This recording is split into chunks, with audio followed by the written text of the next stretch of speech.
प्रणाम। मेरा प्रणाम। मैं मीरा, इस देश की बेटी। इस देश में बेटियों को कन्या कहा जाता है। उसे लक्ष्मी, सरस्वती, माँ दुर्गा के रूप में देखा जाता है और नवरात्रा के दिनों में तो साक्षात उसे घर घर में पूजा जाता है। फिर क्या हो गया कि आज वह अपने अस्तित्व की लड़ाई लड़ रही है, वह अपने जीवन की भीख मांग रही है। अरे बेटी तो हर घर की शान है, उसी से घर में रोशनी है। बेटी तो घरों को जोड़ती है। तो आइए बेटियों के सम्मान में हम एक नाटक प्रस्तुत करने जा रहे हैं, जिसका शीर्षक है बेटी बचाओ बेटी पढ़ाओ। मीरा, ओ मीरा, तुमने मुन्ना को कहीं देखा क्या? पता नहीं सुबह सुबह कहाँ चला गया। अभी उसने कुछ खाया भी नहीं, दूध भी नहीं पिया और स्कूल जाने की तैयारी भी तो करनी है। नहीं माँ, मैंने तो मुन्ना को नहीं देखा। मैं तो सुबह से बर्तन ही धो रही हूँ। माँ, मुझे भी स्कूल जाना है। मुझे पढ़ना लिखना बहुत अच्छा लगता है। मेरा भी दाखिला स्कूल में करा दो ना माँ। ए छोरी, बड़ी है स्कूल जाने वाली, घर के काम काज अच्छे से सीख ले। आगे चलकर यही तेरे काम आने वाले। पढ़ लिख कर कौन सा तुझको कलेक्टर बनना है? जल्दी जल्दी बर्तन साफ कर। माँ जी, मीरा को भी स्कूल में दाखिला दिला दीजिए ना, उसे भी पढ़ना लिखना जरूरी है। तू चुप कर, पढ़ना लिखना ये तो केवल लड़कों का काम है। उन्हें आगे चलकर घर गृहस्थी की जिम्मेदारी संभालनी होती है।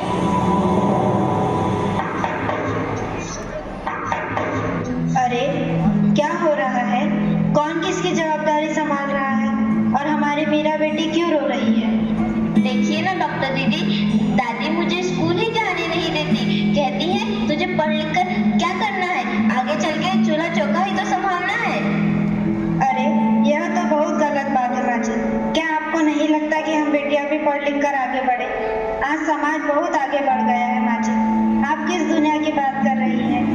हम 21वीं सदी में जी रहे हैं। मैं आज ही टीचर दीदी से बात कर मीरा का दाखिला स्कूल में कराती हूँ। और हाँ, मैं तो यहाँ इसीलिए आई थी कि मुन्ना को पोलियो ड्रॉप दिया कि नहीं।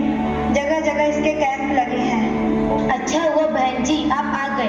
अब मुन्ना को पोलियो ड्रॉप भी दे देंगे और मैं इसे स्कूल भी पहुंचा दूंगी।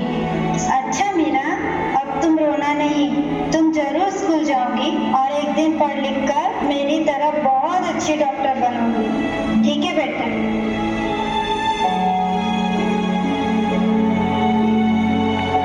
बहू, जरा एक गिलास पानी तो लाना। अभी लाई बाबूजी। ये लीजिए बाबूजी।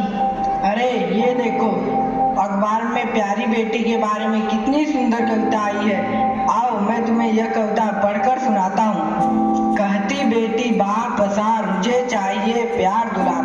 बेटी की अनदेखी क्यों करता है निष्ठुर संसार। सोचो जरा हमारे बिन बसा सकोगे घर परिवार। गर्भ से लेकर यौवन तक मुझ पर लटक रही तलवार। मेरी व्यथा वेदना का अब हो स्थायी उपचार। जब माई जग में न होगी तो तुम जन्म किससे पाओगे। जब बहन न होगी घर आंगन में तो किससे रूठोगे, किसे मनाओगे। जब दादी नानी न होगी तो तुम्हें कहानी कौन सुनाएगा। जब कोई स्वप्न सुंदरी ही न होगी तो तुम किससे ब्याह रचाओगे। जब घर में बेटी ही न होगी तो तुम किस पर लाड लुटाओगे। जिस दुनिया में स्त्री ही न होगी उस दुनिया में कैसे रह पाओगे। जब तेरे घर में बहू ही न होगी तो कैसे वंश आगे बढ़ाओगे। नारी के बिन जग सुना है, तुम ये बात कब समझ पाओगे। हाँ तो भाग्यवान, कैसी लगी यह कविता, है ना मजेदार? काहे की मजेदार कविता, मुझे नहीं आई पसंद। अरे कोई घर में है क्या?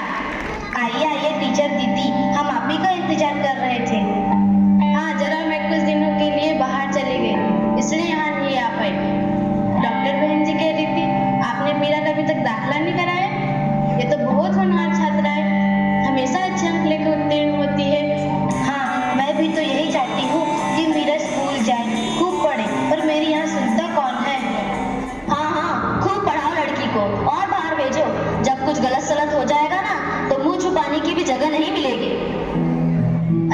जी, आप कहाँ की बात कहाँ लेकर बैठ गए? मीरा को 10वीं तक तो पढ़ाई पूरी कर लेने दीजिए, आगे की पढ़ाई के बारे में बाद में सोचेंगे। हाँ टीचर दीदी, हम मीरा को अवश्य स्कूल भेजेंगे। मैं उसे मेरे जैसा अनपढ़ नहीं रहने दूंगी, उसे खूब पढ़ाऊंगी। कल मीरा को तैयार रखना, मैं उसे लेने आऊंगी। क्यों दादाजी, सही कहा ना मैंने? हाँ हाँ बेटा, बिल्कुल सही कहा। मैं तो कब से कह रहा हूँ कि मीरा को भी स्कूल जाने दो। प्रणाम दादाजी। प्रणाम बेटा।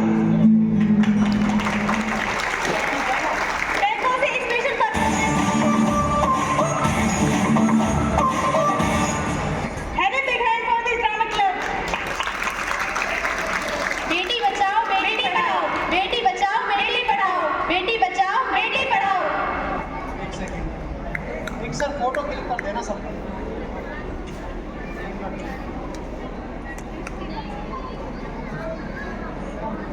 हो गया